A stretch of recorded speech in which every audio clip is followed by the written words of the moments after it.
Welcome back. हाय, मैं हूं सार्थक और इस डिजिटल प्लेटफॉर्म पे हम पढ़ रहे हैं फिजिक्स फॉर क्लास 12th। पीछे 4 लेक्चर हम लोग कवर कर चुके हैं। उसमें पिछले 3 लेक्चर हमने बात की प्लेन मिरर के बारे में और पिछले यानी आखिरी लेक्चर में हमने बात की थी स्फेरिकल मिरर के बारे में। हमने वहाँ पढ़ा स्फेरिकल मिरर 2 टाइप के होते हैं, कॉनकेव और कॉन्वेक्स। फिर उसके बाद हमने मिरर फार्मूला डिराइव किया था और अब हम बात करने वाले हैं उसके आगे की। आज हम लोग पढ़ेंगे मैग्निफिकेशन। मैग्निफिकेशन होता क्या है, उसके कितने टाइप होते हैं। फिर उसके बाद हम लोग पढ़ेंगे रे ट्रेस कैसे किया जाता है, ड्राइंग कैसे बनाई जाती है कॉनकेव और कॉन्वेक्स मिरर के लिए, अलग अलग केस देखेंगे। फिर हम लोग सॉल्व करेंगे इस पे कुछ मिरर फॉर्मूले पे बेस्ड न्यूमेरिकल्स। स्टार्ट करते हैं आज की क्लास। हाँ, क्लास 12th के लिए एक छोटी सी और बात है। आप लोग जिन लोगों का क्लास 11th थोड़ा वीक है, मतलब उन्हें कॉन्फिडेंस नहीं आता है, लगता है फिजिक्स में कुछ रह गया है, तो इसके पैरेलल जैसे आप लोग की क्लास 12 की क्लास चल रही है, वैसे ही क्लास 11th की भी पैरेलल में क्लास चल रही है। रोज वहां पे भी वीडियोस आते हैं, आप वहां से अपना क्लास 11th का रिवाइज कर सकते हो। बेटर होगा ये जो लोग भी कंपटीशन IIT या नीट के लिए आगे प्रिपेयर करना चाहते हैं, तो आपका दोनों साथ में क्लास 11th एंड 12th पूरा सिलेबस कवर हो जाएगा एक साथ। स्टार्ट करते हैं आज का टॉपिक। मैग्निफिकेशन के बारे में आ रहा है ना? हाँ, आ रहा है। मैग्निफिकेशन होता क्या है, पहले इसके बारे में बात करें तो मैग्निफिकेशन हमें बताता है रेशियो के बारे में। जो भी ऑब्जेक्ट और इमेज बनेगा तो ratio of image to ratio of object बताएगा मैग्निफिकेशन। हाइट की बात होती है, लेंथ की बात होती है, इवन एरिया की भी बात होती है, और इसी बेसिस पे मैग्निफिकेशन को डिवाइड किया जाता है। सबसे पहले मैं बताऊंगा आपको सबसे पहले मैग्निफिकेशन आता कैसे है, उसका डेरिवेशन हम लोग देख लें। आगे मेरी pen, chalk pen, yes I got this. Magnification को डिनोट करते हैं हम लोग छोटे वाले m से। आता कैसे ये देखो, पहले मिरर कॉनकेव, ये प्रिंसिपल एक्सिस। अगर यहाँ पे कोई ऑब्जेक्ट रखा हुआ है, यहाँ पे कोई ऑब्जेक्ट रखा हुआ है O, और ये है इसकी हाइट ऑफ ऑब्जेक्ट, ये रही हाइट ऑफ ऑब्जेक्ट। यहां से लाइट रे भेजो, ये गई यहां, और टकराने के बाद मान लो यहां पे कहीं इमेज बन रहा है, यहां पे कहीं इमेज बन रहा है I, और ये हमारा हाइट ऑफ इमेज। ठीक है, अब मुझे पता है कि यहां पे क्या हुआ, रिफ्लेक्शन, ये आई लाइट और ये वापस टकरा के गई, तो ये जो एंगल होता है थीटा, वही एंगल होता है ये भी थीटा। लॉ ऑफ रिफ्लेक्शन से दोनों बराबर होते हैं। तो मैं यहां से सिमिलरिटी ऑफ ट्रायंगल से कुछ चीजें लिख सकता हूं। पहले देखो, ये दूरी को हम लोग क्या बोलेंगे, u, पोल से लेके ऑब्जेक्ट की दूरी u, और इमेज से लेके पोल की दूरी v। ये बात हमें पता है बिल्कुल अच्छे से।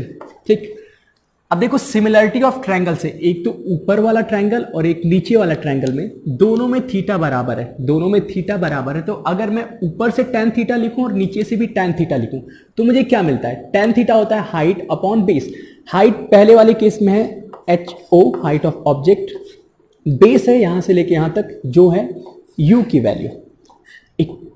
ठीक है, पहले ट्रायंगल से, पहले ट्रायंगल का थीटा tan थीटा बराबर होगा दूसरे ट्रायंगल के tan थीटा के। तो दूसरे वाले ट्रायंगल में भी tan थीटा मैं लिखना चाहूं तो यहां पे होगा हाइट क्या है, HI अपॉन में बेस जो कि है V के बराबर। ठीक है, तो ये मुझे मिला। थोड़ा सा यहाँ पे हमें साइन का ध्यान रखना पड़ेगा, थोड़ा सा साइन का। मैंने बताया था लास्ट टाइम पे साइन कन्वेंशन, इसके ऊपर पॉजिटिव, तो H ऑब्जेक्ट क्या हुआ, पॉजिटिव। U की वैल्यू कहां से मेजर करते हैं, पोल से। पोल से मुझे आना है अपोजिट टू लाइट के डायरेक्शन में, तो ये हुआ माइनस। हाइट ऑफ इमेज नीचे, तो इसको रखो नेगेटिव। V की वैल्यू पोल से फिर आना लेफ्ट, ये भी नेगेटिव। तो 2 नेगेटिव तो कैंसिल हो जाएंगे, एक नेगेटिव बचेगा। थोड़ा सा इसको सिंप्लीफाई करेंगे तो मुझे कुछ मिलेगा, height of image upon height of object equals to V upon U। Minus भी एक, height of object equals to height of image, और ये मिलेगा V अपॉन U। और यही जो रेशियो होता है इसे बोलते हैं हम लोग मैग्निफिकेशन। यही जो रेशियो होता है इसे बोलते हैं magnification. Magnification is the ratio of height of image to height of object. M is height of image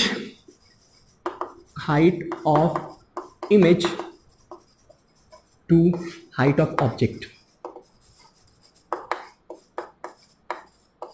ये बात समझ में आई?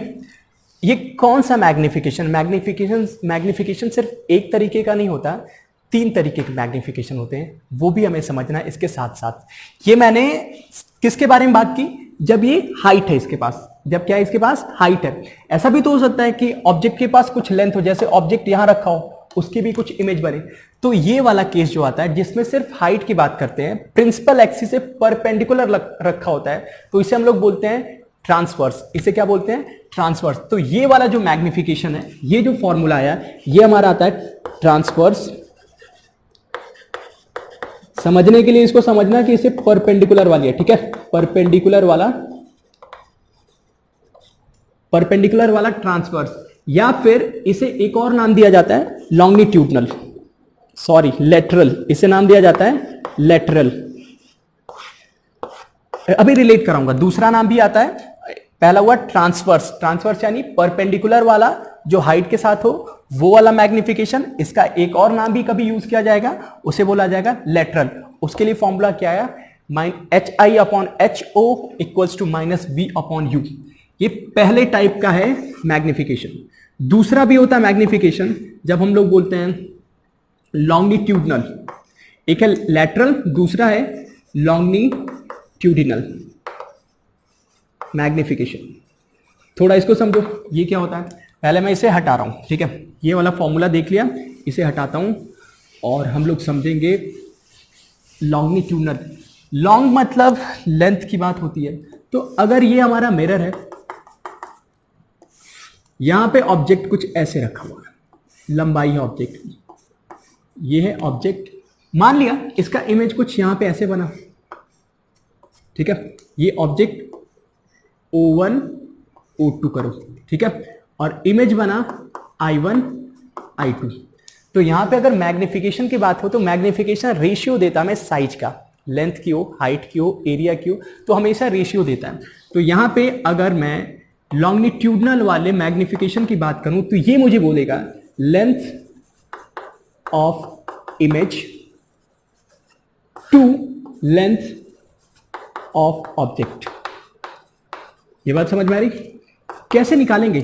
यही तो है, I1 से I2 की दूरी और O1 से O2 की दूरी, इसे हम लोग बोल सकते हैं I1 I2 upon O1 O2 की जो लेंथ होगी यहां से लेके यहां तक, यहां से लेके यहां तक, इसे ही तो बोलेंगे हम लोग इसे ही बोलेंगे लॉन्गिट्यूडनल मैग्निफिकेशन। अब निकालते कैसे हैं, ये बात भी बहुत आसान है। अगर देखो, जब हमें ये वाला पहला पॉइंट रखेंगे, ठीक है, तो O1 के लिए इमेज निकालना हो, O1 के लिए I1 निकालना हो, तो हम लोग सॉल्व कैसे करेंगे? मिरर फॉर्मूला यूज करेंगे। हमें O1 की दूरी पोल से मेजर करनी है, पहला पॉइंट, ठीक है। इसके अलावा फोकस हमें पता होगा, तो हमें मिलेगा I1, सिमिलरली O2 के लिए ऑब्जेक्ट रखेंगे O2 पे, ठीक है, इसके लिए फोकस सेम फोकस होगा मिरर का, और यहां से मिलेगा I2।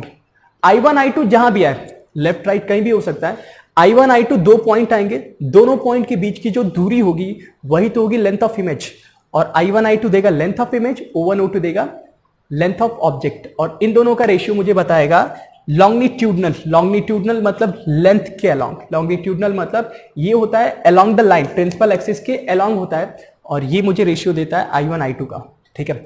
ये कब करते हैं? जब ऑब्जेक्ट की साइज, ऑब्जेक्ट की लेंथ अच्छी खासी हो। लेकिन अगर इसमें एक स्पेशल चीज भी मिलती है, for small object, small object मतलब ऑब्जेक्ट की लंबाई छोटी है, तो हम लोग ऐसा भी कर सकते हैं। हम ये मैंने लिखा क्या, change in object length upon change in image length.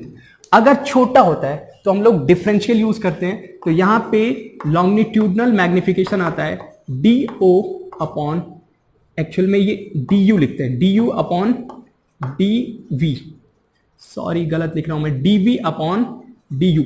यहां पे देखो, इसको भी change in U upon change in V upon change in U, ठीक है, ये बात होती है। और इसे मैं लिख सकता हूं DV अपॉन DU, और इसका रिजल्ट आता है कुछ माइनस में V² अपॉन U²। ये हुआ कंडीशन क्या है स्मॉल ऑब्जेक्ट के लिए। स्मॉल ऑब्जेक्ट के लिए लॉन्गिट्यूडनल मैग्निफिकेशन होगा -V अपॉन U, ठीक है। अगर बड़ा ऑब्जेक्ट है, लेंथ बड़ी है, तो मुझे दोनों एंड की लेंथ मतलब दो पॉइंट पे ऑब्जेक्ट लेने होंगे, और दोनों के लिए इमेज कैलकुलेट करके हम लोग बताएंगे लॉन्गिट्यूडनल मैग्निफिकेशन। ये आता कहां से? ये आता कहां से? इसका प्रूफ भी है मेरे पास, जल्दी से देखो मेरे पास, मुझे पता है, यहां देखो कोने में 1/V plus 1/U equals to 1/f। क्या है? मिरर फॉर्मूला है ये, मिरर फॉर्मूला। मुझे यहाँ पे चेंज की बात की जा रही है, डिफरेंशियल की बात। तो अगर इस फॉर्मूले को मैं डिफरेंशिएट करूं, ठीक है, पार्शियल डिफरेंशिएट करूं, तो ये आता है D V upon V square. 1/x का डिफरेंशिएशन पता है ना, 1/x का डिफरेंशिएशन होता है -1 अपॉन एक्स स्क्वायर। ठीक है, नहीं पता डिफरेंशिएशन में थोड़े कमजोर हो तो लेक्चर 4 क्लास 11th की देख लेना। आज मैंने बहुत अच्छे से डिफरेंशिएशन होता क्या है, उसको फिजिक्स में एप्लीकेशन क्या, सब कुछ वहां समझा रखा है। dv by V square, u को करें तो du upon U square. f क्या एक कांस्टेंट, तो किसी भी कांस्टेंट का डिफरेंशिएशन होता है जीरो, किसी भी कांस्टेंट का डिफरेंशिएशन होता है जीरो। बाहर चला गया, ठीक है, जीरो लिखा मैंने। हाँ, अब देखो यहां पे क्या मिला, थोड़ा सिंप्लीफाई करें तो मिलता है मुझे dv अपॉन du equals to V square upon U square. और यही तो हमारा फॉर्मूला है लॉन्गिट्यूडनल मैग्निफिकेशन के लिए, यही फॉर्मूला है। दो तरीके के मैग्निफिकेशन बताए, लेटरल परपेंडिकुलर वाला, लॉन्गिट्यूडनल हॉरिजॉन्टल वाला। इसके अलावा भी एक आता है तीसरा, सुपरफिशियल मैग्निफिकेशन। सुपरफिशियल मतलब एरिया के बारे में बात होगी, एरिया के बारे में बात होगी। रेशियो होगा ये area of image to area of object. निकालेंगे कैसे? निकालने के लिए इन दोनों को यूज करना पड़ेगा। इन दोनों को मुझे लेटरल और लॉन्गिट्यूडनल को अगर मैं मल्टीप्लाई कर दूंगा, जैसे चेंज एरिया कैसे निकालते हैं, length into breadth, length into breadth होता है एरिया। तो एक से मुझे लेंथ मिलेगा और एक से मुझे ब्रेथ मिलेगा, दोनों को मल्टीप्लाई करूंगा तो मुझे मिलता है सुपरफिशियल मैग्निफिकेशन।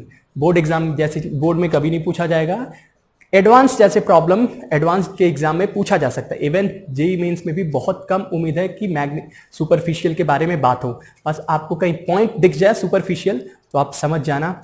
ये हुई बात मैग्निफिकेशन की। होपफुली सब लोग मेरे साथ हो और मैग्निफिकेशन का मतलब समझे। मैग्निफिकेशन में 2-3 पॉइंट और बहुत जरूरी है समझना, आगे हम लोग हर जगह पे इनको यूज करेंगे।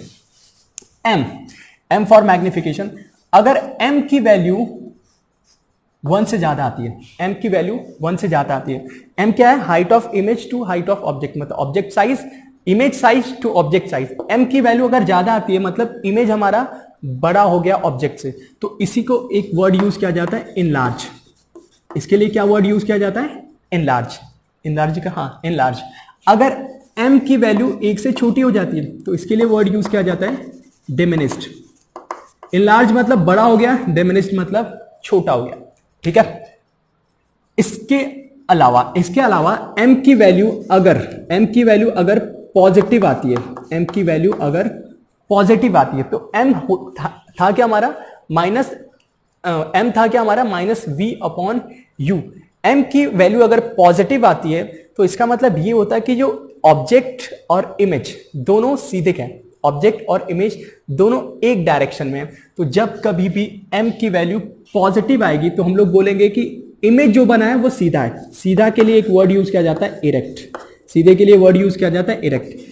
m अगर हमारा आ गया नेगेटिव, तो इसके लिए बोला जाता है उल्टा। इसके लिए इमेज कैसी बनी है? उल्टा, और उल्टा के लिए वर्ड होता है इन्वर्टेड।